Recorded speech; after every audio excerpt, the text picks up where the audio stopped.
morning, afternoon, good night. Welcome back. Welcome to, my name is Joe Josh. Go by iChart Daily. Appreciate the support either way, cuzzies. Wanted to just make a video to give you my thought process. What am I looking at? Time frames. What am I expecting, etc., etc. Before I do that, this is not financial advice. I'm giving you a window to my thought process. If I don't make a video, I'm waiting to see.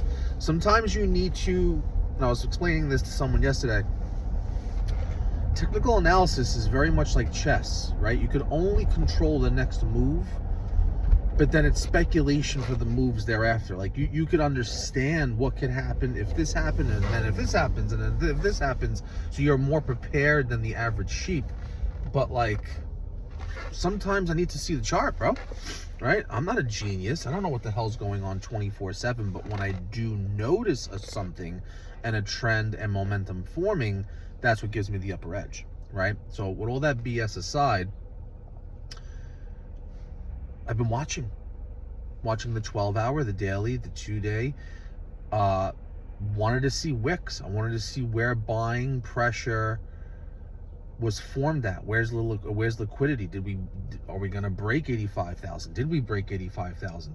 Is my market bottom indicator going off on the longer time frames to show us that more than usual volume is coming in, right? Buying pressure coming in.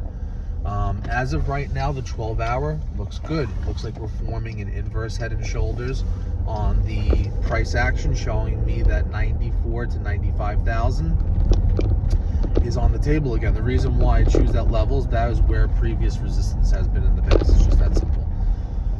You could use VPVRs, volume profiles, the whole nine to figure out those levels. I just use liquidity and selling pressure and buying pressure. I line it up and I confluence everything. One thing is, I want to point out, I don't like when the longer time frames are conflicting with the shorter time frames. That means there's a trap or there's going to be some type of confusion. What I mean by that is the 2-month and the monthly have more bearish arguments, right? Monthly is broken down below the moving average, could go up, see rejection, bearish. 2-month chart looks bearish. Very simply put, MACD's is about to death cross, RSI coming down, stochastic RSI coming down, right? It doesn't look great for the longer time frames. And when I say a 2-month chart, brothers and sisters, every candle is 2 months of trading. So for that to play out, I'm trying to predict the entire top and bear market before it even happens. Very, very difficult to do. What you need to do is stay on your toes and see what happens on the weekly, the 2-week, the 5-day, the 4-day to see if we're in a continuation pattern to the downside. If that plays out, the bearish argument that I technically kind of could make right now is that this could be a bear flag. Another thing that gives me a bearish visual, if you go to the 2-week chart and you put on the 11 and 21-day moving average, the candles are being rejected by the moving average. So it's like step one, technical analysis 101, when you have that breakdown and rejection and a continuation of rejection, it's a continuation to the downside, right? So that is number one. In order for that to play out, the move up has to stop at 100,000 and we can't break it.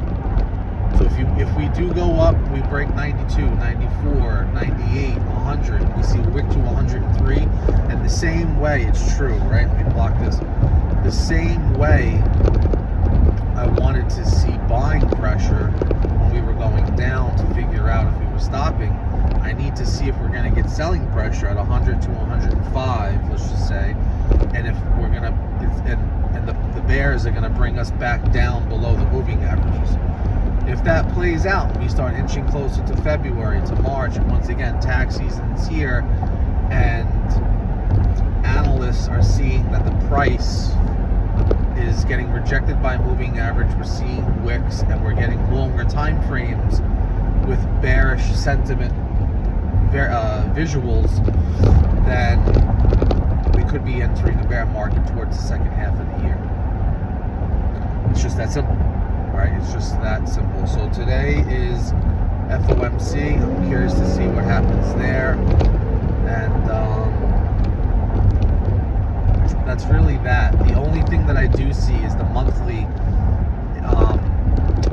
RSI broke below. It stayed above the 50, showing me that we're not breaking below the 11 and 21 day moving average yet. The bullish case that I can make is we're oversold still, and we still could have a pump to that 103, 105. And then with my experience of Bitcoin being in the game over 10 years now, loves to fake people out. Like, it loves to have someone like me say it's going to do one thing, and then you see a wick the other way, take out all the liquidity, right? If I say we're going up, take out all the shorts. If we say we're going down, take out all the longs. And I could see the monthly RSI going up for the next month or so. If it gets rejected by the 70 or the moving average, like I've been saying for a long time now, that fuels the longer time frame bearish continuation to the downside. It doesn't look great. You know, like I'm getting, if I look at the chart and I zoom out on a macro, I'm getting the same vibes as last pump, in the last 4-year cycle pump.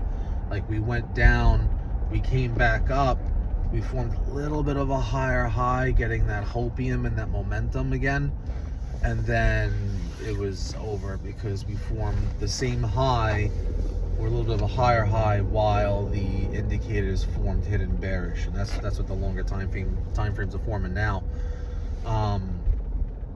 You know, I was talking to another buddy of mine, and there needs to be hopium. There needs to be sheep. There needs to be sheep.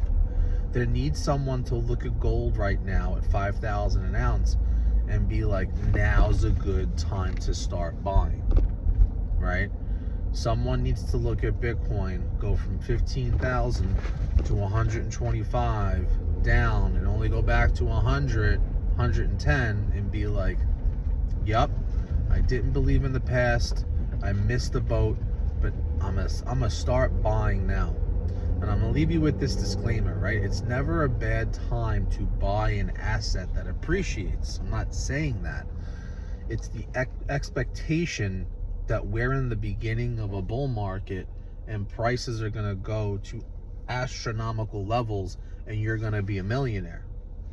As long as you don't die and you continue to outlive the 4-year cycle and continue to see higher lows and higher highs every 4 year, yeah, it's definitely a hedge against inflation and the dollar, which is a stable coin.